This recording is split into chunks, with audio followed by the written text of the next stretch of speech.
Whenever you're ready, man.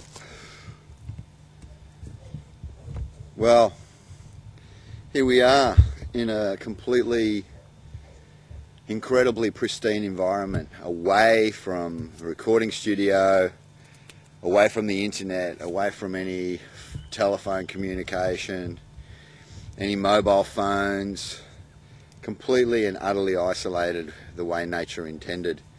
And I thought it was a good place for me to do a video diary. I've never done one of these before, although I have been interviewed on a number of different occasions over the years. We're in the Otways at a place called Hordenvale, a little place I like to go when things get a bit much and I feel like I need to give myself a little space, a little mic time, because I'm 42 years old, turning 43 in 14 days from now, I think it is, something like that. And I've been in the music industry, or the entertainment industry as a whole, for approximately 27 years. It's what I know, it's what I do, it's what I'm good at. And we've just witnessed something that I consider to be a bit of a milestone.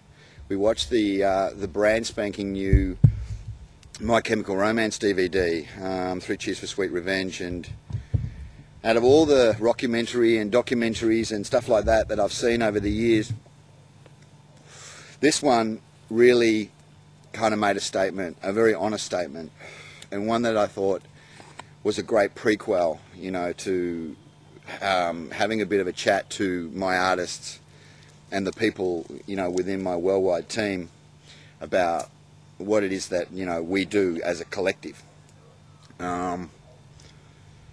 What I liked about this particular, I suppose, slice of life that the boys in the band kind of spoke over the course of 2 hours was the fact that they held nothing back. They told it how it was, that it is certainly no bed of wine and roses, and that it's not all, you know, scripted life. It's about basically feeling something that you truly and, you know, absolutely believe in. And that's, I suppose, the whole basis of why I wanted to do this.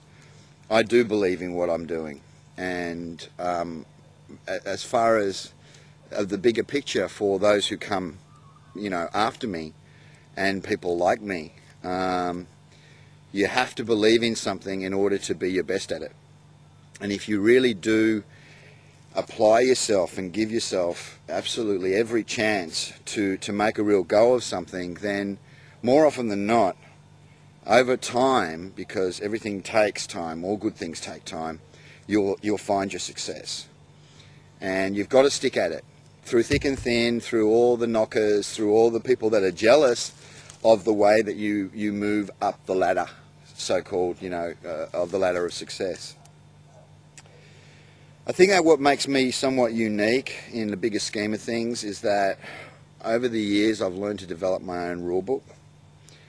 I've pretty well done it all. I've been a tour manager, I've been an executive producer, I've been a producer, I've produced records, I've written and composed a great deal of stuff, including scores for movies, short films and whatnot. I collaborate and co-write with a lot of my artists because I understand what it is that is going to ultimately convince Joe Nobody about the validity of what you're trying to do.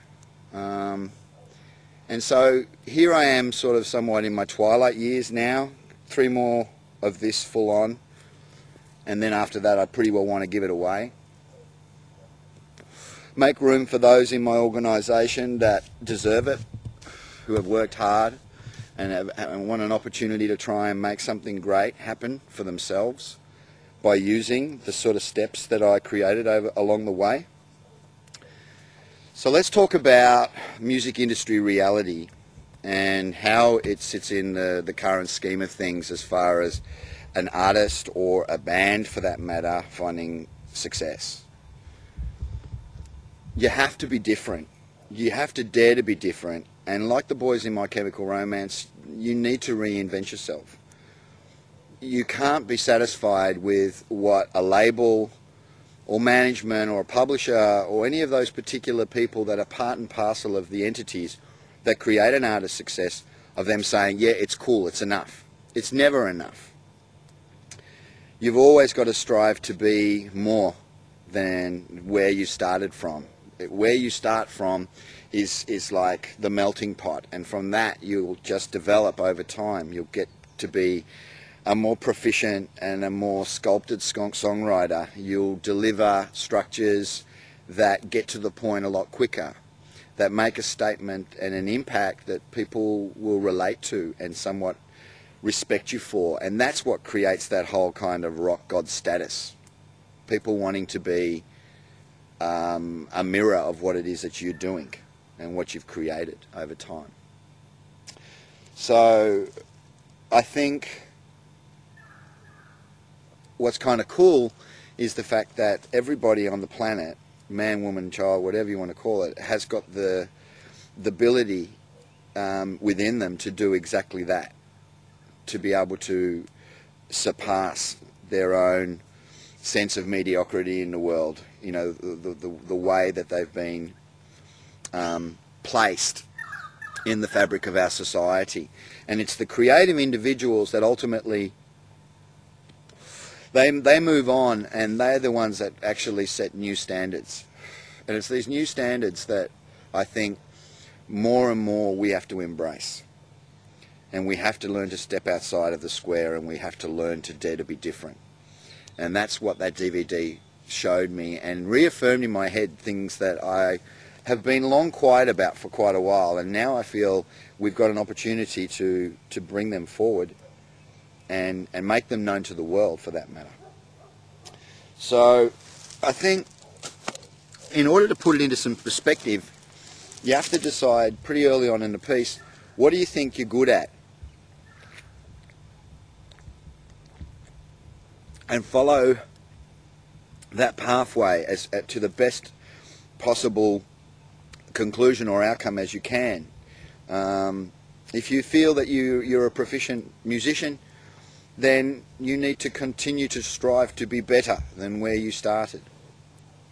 If you feel that you're a good exponent or a worthy exponent of lyrical content and words, then you need to constantly challenge where you stand in the last sort of set of words and phrases that you created in your last song. You've got to try and take it further than that. You've got to move it forward.